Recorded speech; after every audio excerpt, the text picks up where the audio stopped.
Assalamualaikum Mindis, kembali lagi bersama kita di Mindio Minding in the Radio. Apa kabar nih Mindis semua? Semoga nih selalu sehat dan bahagia. Kalau ada yang gak sehat, semoga cepat diberi kesehatan kembali. Amin. Kira-kira Mindis tahu nggak nih? Video ini bakal hadir membawakan tema bajak mandalas. Kira-kira bajak mandalas itu apa ya? Bajak mandalas itu adalah kayak kita simbol bajak laut. Simbol kita membajak informasi. Jadi kenapa kita memakainya kata bajak mandalas? Karena kita tuh membajak informasi dari para narasumber yang datang ke Mindio ini. Nah, emangnya narasumbernya hari ini siapa? Kira-kira siapa ya? Langsung aja kita panggil Kak Abizar. Oke semuanya, perkenalkan nama saya Abizar Al-Ghifari dan di MAN 18 ini saya adalah siswa dari kelas 12 Ekonomi Syariah, mata pelajaran yang didalaminya. Terus juga alhamdulillah di sini saya diundang sebagai mantan ketua OSIS ya. Iya Kak. Oke, alhamdulillah.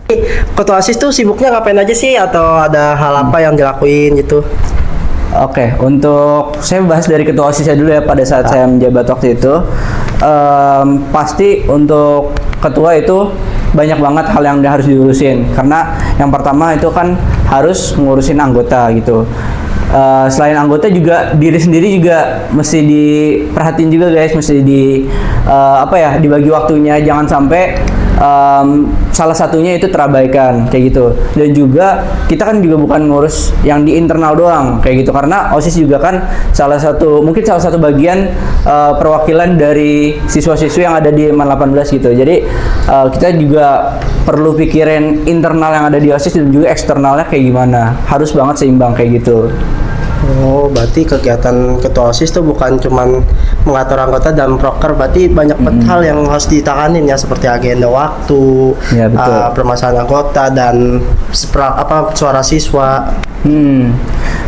Betul banget. Kalau suara siswa maksudnya untuk yang mengaspirasikan suara siswa gitu, yang menyampaikan pada sekolah. Alhamdulillah kan di sini di MAN 18 juga ada MPK gitu. Jadi alhamdulillah juga kita kebantu sama MPK. Jadi kita bisa bagi tugas MPK misalnya untuk mewakilkan suara dari siswa gitu, dan OSIS bisa untuk merealisasikannya gitu. Misalnya untuk dari siswa ada saran untuk di acara kelas meeting ada lomba futsal misalnya. Nah, nanti kita untuk OSIS bisa bantu untuk merealisasikannya kayak gitu. Oh, berarti ada sinergi antara MPK dan OSIS sendiri. Iya, betul. Kira-kira Kak, setelah mengikuti pengalaman dari organisasi juga nih, kira-kira apa yang ngebuat orang kenal sama Kakak? Untuk di organisasi ya. Tadi sorry sumpah. Mungkin dikenal dengan apa gitu? Oke, untuk di organisasi mungkin orang pada kelihatannya tuh saya sebagai ketua yang mungkin suka ngatur-ngatur doang atau kayak gimana. Cuman enggak guys, kalau di OSIS itu kalian itu bakalan dididik, dibantu juga kalau misalnya untuk ngerjain progres, ngerjain job desk gitu. Kalian nggak akan saya lepas gitu aja, tapi pasti bakalan saya bantu juga. Dan juga untuk saya sendiri, saya itu orangnya demokrasi. Jadi untuk anggota-anggota saya, untuk siswa-siswi yang menyuarakan, pasti akan saya dengar gitu. Jadi nanti bakal diolah lagi menjadi keputusan yang pastinya kayak gitu. Kira-kira Kak, alasan yang membuat Kak Abizar tertarik dengan eskul OSIS gini Kak?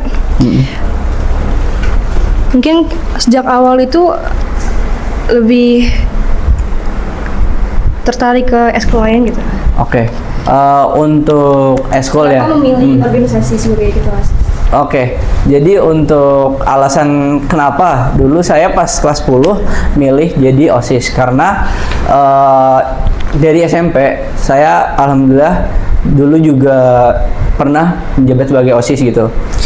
Dan plan saya di SMA itu untuk menjadi ketua OSIS, karena waktu di SMP FYI saya waktu itu alhamdulillah jadi wakil ketua OSIS Jadi untuk target saya di di SMA jadi ketua OSIS, dan alhamdulillah sekarang tersampaikan kayak gitu. Berarti melanjutkan keinginan yang di SMP tuh cuma menjadi wakil gitu. Jadi ada keinginan lebih di MAN. Iya betul, karena kalau misalnya saya lihat juga nih untuk di SMA kayaknya kita harus lebih serius lagi gitu. Karena untuk dari ketua OSIS itu banyak banget benefitnya, nggak cuma ketua OSIS doang, cuman anggota dan lain sebagainya itu juga banyak banget benefitnya. Kayak contohnya mungkin untuk wawasannya tentang sekolah, tentang dunia organisasi itu lebih banyak daripada siswa-siswa biasa kayak gitu. Jadi relasi gitu juga. Selain relasi di sekolah, kita juga jadi banyak relasi di luar sekolah gitu. Kita banyak kenalan. Jadi akses untuk apapun itu bisa lebih gampang kayak gitu. Kira-kira Kak, dari pengalaman berorganisasi nih, ada pengalaman yang seru, menarik atau sedih atau gimana gitu? Menurut kakak rating itu seberapa? Wow, untuk pengalaman jujur itu banyak banget ya. Mungkin kalau misalnya bisa di rating 10/10 kayak gitu. Jadi meskipun mungkin banyak ya senang sedihnya gitu, cuman ya itu salah satu bagian juga dari proses gitu. Karena pada saat ngejalanin acara yang kita tuntut itu nggak selalu hasilnya doang, tapi kita harus bantu juga untuk ngejalanin prosesnya kayak gitu. Jadi kita bantu sebisa mungkin yang kita bisa biar hasilnya itu memuaskan. Tuh.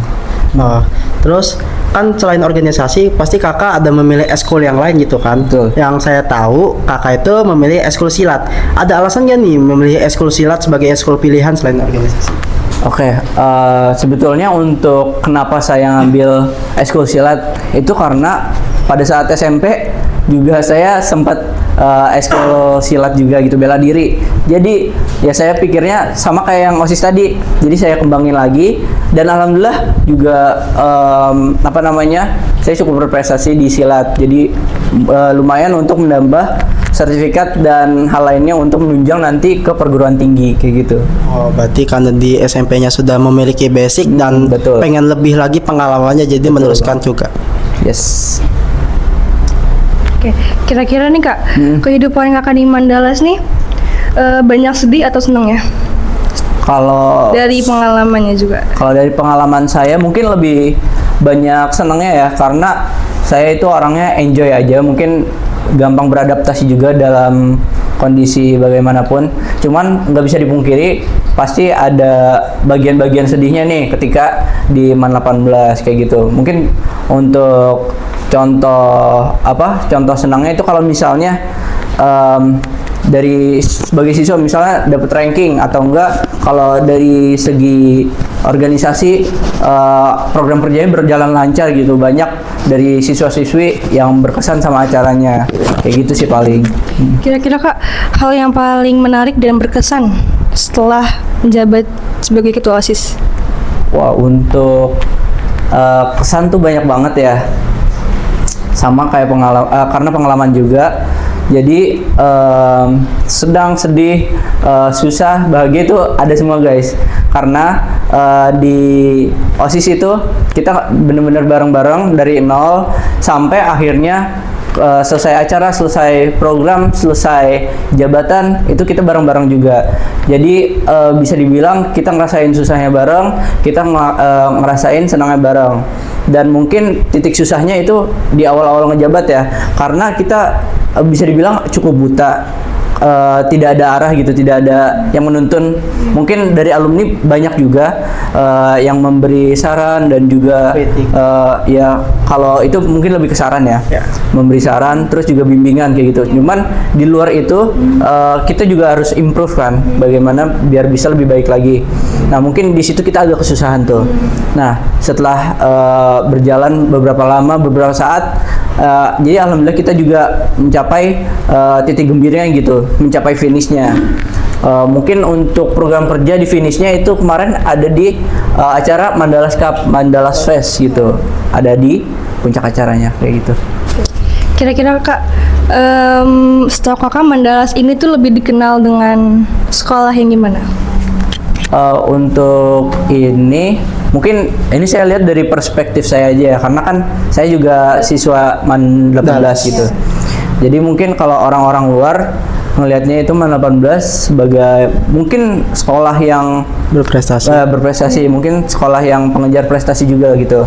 Mungkin banyak dari mereka juga yang kalau misalnya lagi ikut lomba ini kadang ada MAN 18 juga, ada lomba A, B, C, ada MAN 18. Mungkin juga kadang suka jadi juara juga guys.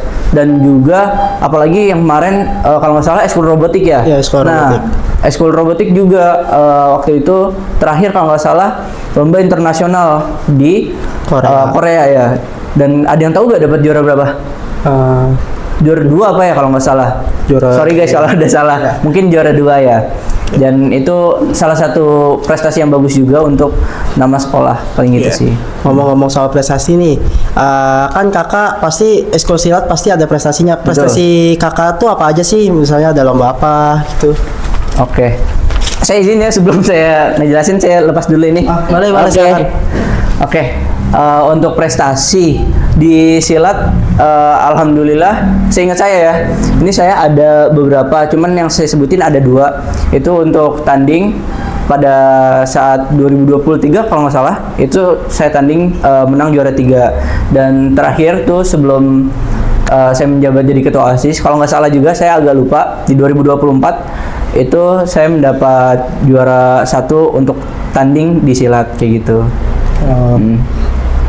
Terus untuk kan tadi prestasi kakak banyak tuh, itu berpengaruh gak terhadap kakak di kelas 12 ini dari prestasi sama pengalaman OSIS?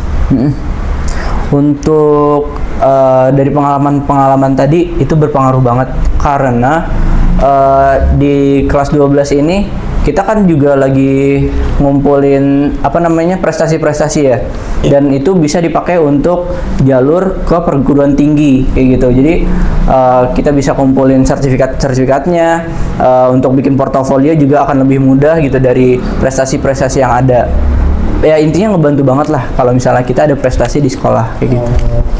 Kira-kira Kak, kalau didampingi dari kakak ngejabat sebagai mantan ketua OSIS nih, ada hal yang janggal nggak? Kayak misalkan waktunya itu bener-bener padat banget sama kelas 11 ini. Oke.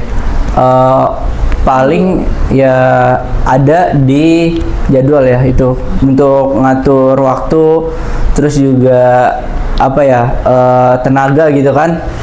Kita itu kadang emang agak hektik ya, apalagi kalau misalnya lagi ada acara-acara besar atau enggak acara-acara penting yang mendadak atau segala macam lah. Nah itu pasti ada di titiknya kita tuh ngerasa capek, ngerasa terbebani gitulah. Cuman ya namanya juga OSIS gitu, sebisa mungkin kita juga harus mengoptimalkan kayak gitu. Enggak juga dari kita doang, tapi kita bisa nanya saran tuh dari guru, bisa minta masukan, bisa minta arahan. Jadi di sini itu kita nggak berjalan sendiri kayak gitu. Berarti ada banyak hal dan juga itu didampingi dengan guru sebagai media saran buat OSIS itu sendiri. Bisa fasilitator juga untuk guru, dari guru. Oke. Kan kakak sekarang sudah kelas 12 nih. Ya, betul. Selama di kelas 12 ini ada perasaan gak sih kayak rasanya gitu kan, dulu biasanya sering sibuk banget dengan agenda OSIS dan segala macamnya. Itu ada perasaan janggal atau hampa di kelas 12 ini? Ada yang berbeda gitu kesannya Kak?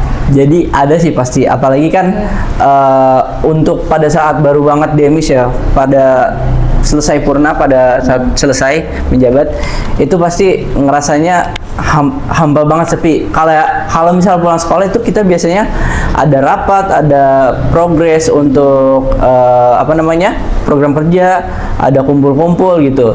Ya intinya rame lah. Kalau misalnya pulang sekolah kita nggak yang langsung di rumah duduk diam gitu di kasur main HP. Cuman di sini tuh kita bakal kumpul-kumpul, ada progres, terus juga rapat-rapat. Nah, pada saat saya selesai menjabat itu kayak rasanya kangen banget, karena pada saat selesai sekolah kayak bener-bener kosong aja gitu, nggak ada nggak ada kumpul-kumpul lagi kayak dulu pada saat pas organisasi.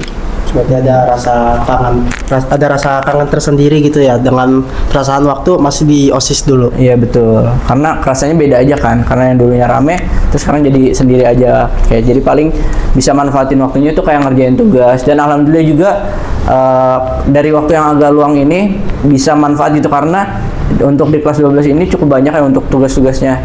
Jadi saya bisa manfaatin waktu yang kosong ini untuk kerjain tugas-tugas, PR, kerja kelompok dan lain sebagainya. Menurut kakak, lingkungan itu bisa berpengaruh nggak dalam perkembangan siswa? Oke. Untuk lingkungan saya bisa bilang itu sangat berpengaruh. Apalagi di umur-umur kita yang masih remaja ini ya. Dan saya juga ngerasain gimana rasanya kalau misalnya kita ada di lingkungan yang salah. Jadi untuk lingkungan itu berpengaruh banget, karena yang pertama di umur sekarang itu kita masih gampang banget ke bawah arus.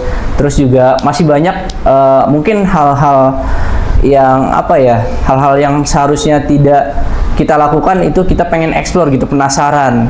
Nah, jadi untuk salah satu cara untuk menghindari kejadian-kejadian seperti itu, kita bisa memilih dengan mohon maaf, bisa memilih teman yang baik kayak gitu. Jadi kalau teman yang baik, insya Allah mungkin untuk mengeksplornya ke hal-hal yang baik juga kayak gitu. Berarti pemilihan teman dalam usia remaja itu emang berpengaruh banget. Banget, betul. Terus kan kakak ada kelas 12 nih dan di semester akhir lah. Iya, betul. Tuh ada pemikiran gak sih Asa dulu di kelas 10 atau kelas 11 nih Asa ngelakuin kayak gini nih, atau ngelakuin sesuatu yang belum Asa dilakuin gitu, ada rasa menyesal? Kalau penyesalan pasti ada banget. Saya itu bisa dibilang orangnya males banget belajar. Terutama ini mohon maaf ya semua, soalnya dulu pas organisasi saya juga jadi lebih fokus ke organisasi gitu. Kadang soalnya karena mungkin tekanan ya dari kan salah satu yang ngewakilin siswa-siswi juga. Jadi saya mungkin lebih ngeluarin power ya di situ, ngeluarin pikiran, tenaga dan lain sebagainya lebih ke organisasi. Nah, saya menyesal di situ karena saya tidak imbangin gitu antara akademik dan juga organisasi. Jadi hasilnya mungkin nilai yang saya dapat di akhir ini tidak cukup bagus kayak gitu. Harusnya saya bisa lebih besar ya, harus bisa lebih baik lah istilahnya nilainya. Cuman karena mungkin banyak juga keteledoran saya, malas belajar, jadi nilai di akhir saya itu nggak terlalu besar. Berarti emang penyesalannya tuh di akademik yang kurang rasanya kurang gitu ya? Iya, kurang mumpuni lah.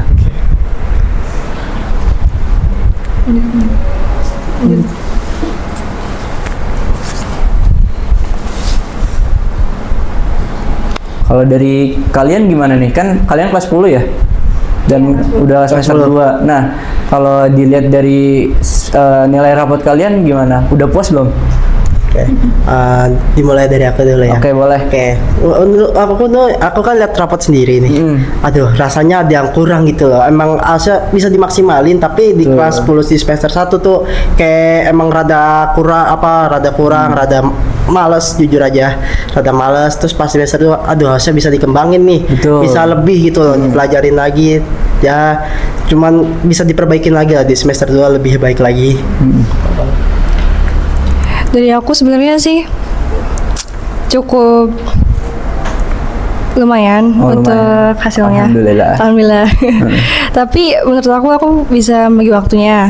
Tapi menurut aku sendiri nih, ada nggak sih kira-kira dari ikut organisasi juga nih yang kakak itu gak bisa manage waktunya? Oke. Saya izin nyoba ngasih saran dulu ya ke kalian buat teman-teman juga nih yang masih kelas 10, yang masih kelas 11, mumpung ada waktu. Nah, kalian boleh banget tingkatin lagi belajarnya, lebih fokus lagi untuk akademiknya, dan juga yang ikut organisasi, yang ikut eskul bisa lebih di manage lagi waktunya biar seimbang, biar nggak anjlok di antara keduanya kayak gitu. Terus juga untuk kalian nih yang kelas 10 seharusnya bisa ditingkatin lagi, cuman masih bisa dimaklumi karena kalian masih baru masuk, masih adaptasi gitu. Jadi mulai dari sekarang kita coba untuk kejar peningkatan nilai akademik. Betul. Itu bagus banget sih. Oke, tadi yang pertanyaan apa? Bagi waktu. Iya, bagi waktu. Untuk bagi waktu, ya seperti yang saya bilang tadi, pembagian waktu saya mungkin untuk awalnya itu masih jelek. Awal-awal menjabat, awal-awal OSIS ya. Sebelum saya jadi ketua OSIS itu juga masih jelek banget mungkin pembagian waktunya. Karena bisa dibilang untuk nilai-nilai saya di kelas 10, kelas 11 itu bisa dibilang hanya cukup saja, tidak Lebih. apa ya? Tidak Lebih gitu kayak. Seharusnya saya bisa lebih dari itu, cuman karena yang pertama itu saya males. Maksimal. Iya, saya males banget belajar. Terus yang kedua, mungkin karena organisasi juga. Jadi semua itu untuk belajar dan mengeksplor akademik itu saya teralihkan ke organisasi sama rasa malas saya itu. Oh, berarti jadi perasaan malas itu malah makin berkembang setelah masuk organisasi, walaupun sebenarnya bisa lebih kembangkan lagi di akademiknya. Ya betul, kalau untuk males sebetulnya lebih males pas kelas 10. Kelas 10 itu karena apa ya, saya ngerasa dulu itu capek banget kan, kegiatan padat dari pagi sampai sore, jadi udahlah nggak usah belajar. Cuman pas mulai dari organisasi banyak dikasih tugas juga sama guru, dan mau nggak mau kita harus ngimbangin kan. Jadi saya coba di situ untuk manage waktu, dan ya alhamdulillah nilai saya ada peningkatan gitu untuk sekarang. Kira-kira Kak, dari capeknya Kakak nih, apa yang membuat Kakak semangat biar nggak capek lagi? Oke, untuk sekarang paling ya. Kalau untuk sekarang mungkin bisa dibilang capek saya terbayar, karena untuk sekarang itu alhamdulillah dapat eligible gitu. Jadi tiket untuk jalur SNBP kayak gitu. Jadi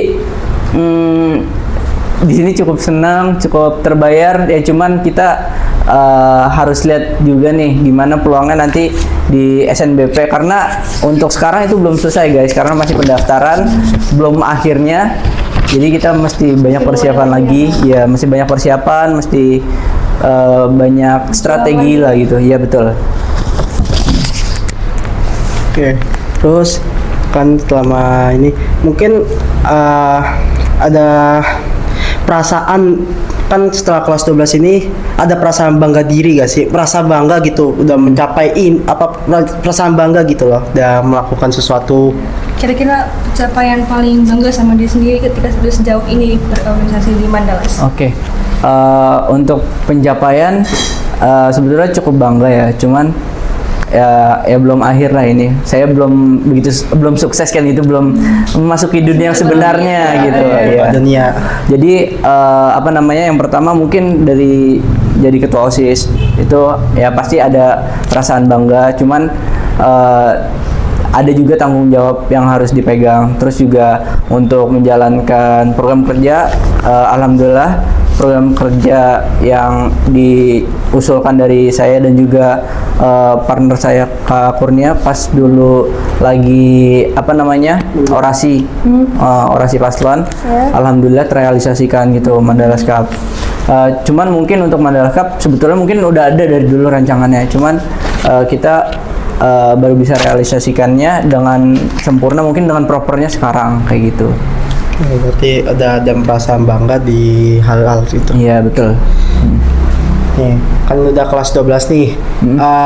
Kan banyak temen di organisasi juga kan, dan banyak teman kan. Itu sekarang masih sering berhubungan lagi kah? Masih sering ngobrol atau masih sering main sama mereka? Untuk itu masih sering sih sebetulnya, kayak mungkin masih ngobrol, chatan-chatan. Terus juga kalau misalnya mungkin dari guru ada yang ngasih tugas, itu kita suka sharing-sharing gimana cara nyelesainnya. Misalnya kita nanya deadline itu kapan, dan masih banyak lah yang bisa kita explore. Nah, cuman untuk sekarang agak renggang aja ya, karena udah tidak ada terikatan lagi di organisasi kayak gitu. Udah mulai sibuk juga kan? Udah pada sibuk. Iya, udah pada sibuk masing-masing. Oke. Kan tadi dari pertemanan, terus ada perasaan berbeda gak dari teman yang saat di organisasi atau teman saat di kelas? Perbedaan, ada perasaan yang beda gitu gak? Maksudnya perbedaan antara teman organisasi sama teman kelas ya? Iya. Oke. Untuk perbedaan itu pasti ada. Kalau misalnya mungkin Ya saya orangnya gampang berbaur sih. Saya dekat dengan siapa aja, bangun hubungan baik juga bisa dibilang mudah. Nah cuman ada perbedaan nih antara yang organisasi dan anak kelas. Mungkin kalau misalnya organisasi lebih gampang untuk serius, lebih gampang diajak untuk bekerja sama dan juga ke hal-hal yang lebih terorganisir gitu. Cuman untuk anak kelas sebetulnya banyak juga yang berpotensi bagus dalam berorganisasi. Cuman apa ya, bisa dibilang mungkin levelnya beda gitu. Lebih mudah untuk bekerja sama dengan anak yang berorganisasi daripada yang di kelas. Cuman untuk di kelas sebetulnya juga banyak yang lebih bagus dalam berorganisasi, dan itu dia bisa merealisasikannya itu di organisasi kelas. Contohnya kayak ketua kelas, wakil ketua, dan juga bendahara gitu-gitu. Oke. Sekarang kan Naka di kelas 12 ya? Sekarang masuk ke jurusan Ekosyah. Betul. Kira-kira nanti ya. jenjang berikutnya di kuliah nanti mau masuk ke jurusan apa? Oke, untuk jurusannya. Ya. Untuk kan alhamdulillah sekarang dapat eligible yang which is berarti nanti mau nyoba SNBP. Iya. Nah, untuk ini itu saya mau nyoba olahraga UNJ gitu. Jadi jurusan olahraga UNJ karena dari jurusan itu alhamdulillah nilai saya masuk. Jadi saya mau nyoba itu dulu. Dan nauzubillah kalau misalnya nggak lolos SNBP, di SNBT saya akan coba lagi, dan pilihan saya untuk di SNBT itu ada di IPB, Ilmu Komunikasi dan Pengembangan Masyarakat. Kakak, terus kan tadi kakak pengen masuknya jurusan olahraga ya? Iya, betul. Olahraga. Kan dengan prestasi kakak yang sebelum-sebelumnya yang dari silat dan organisasi itu Betul. kan pengalaman, itu berpengaruh banget gak sih sama eligible yang kakak masukin ini? Itu berpengaruh banget karena mungkin kita bahas dari nilai dulu. Yang pertama itu dari nilai olahraga, bisa dibilang saya cukup baik. Terus juga ditambah lagi saya aktif di eskul, terus juga aktif untuk prestasinya gitu. Jadi akan lebih mudah mungkin akses ke PTN-nya kayak gitu. Sangat membantu lah. Berarti selain dari prestasi, kita juga harus meningkatkan dari nilai rapot kita dari semester Iya. 1 sampai semester 5. Betul. Oke. Kira-kira Kak, pesan buat siswa Mendelas nih yang masih belum kurang aktif di organisasi itu gimana? Saya ada Pesannya. ya pesan untuk mungkin yang sekarang ada di OSIS ya. Oke. Untuk yang dari mungkin anak-anak organisasi, biar sekarang itu waktunya kalian berkembang guys, waktunya kalian tuh explore. Tolong tingkatin lagi kinerja kalian, percaya diri, terus juga inovasi-inovasinya bisa ditingkatkan lagi. Intinya kita bisa berharap kalian itu akan lebih baik daripada kita. Untuk kemajuan ke depannya. Iya, betul.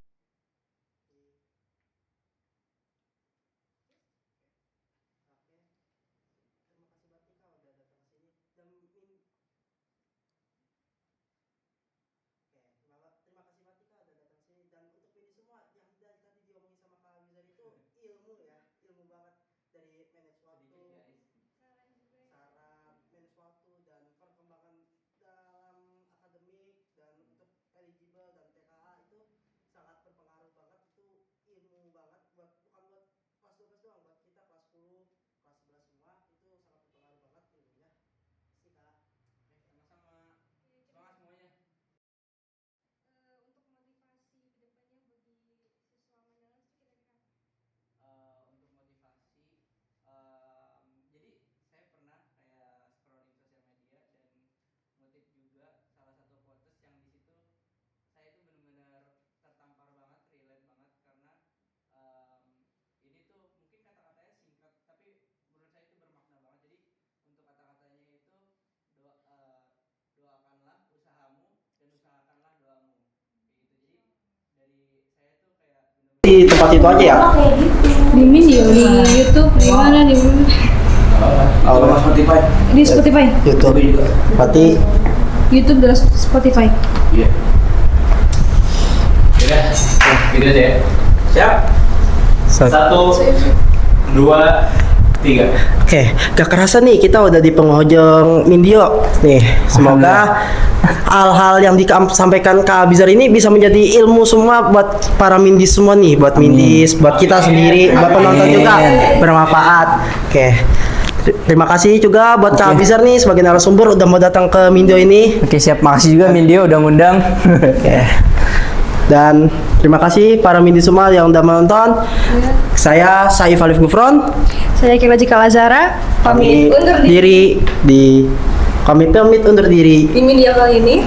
Dan jangan lupa nonton Mindio Jangan di lupa, guys. YouTube dan Spotify. Oke. Minding in the radio. Oke. See you. See you guys di next episode. Terima kasih Kak Bisa. Oke, thank you. Thank you.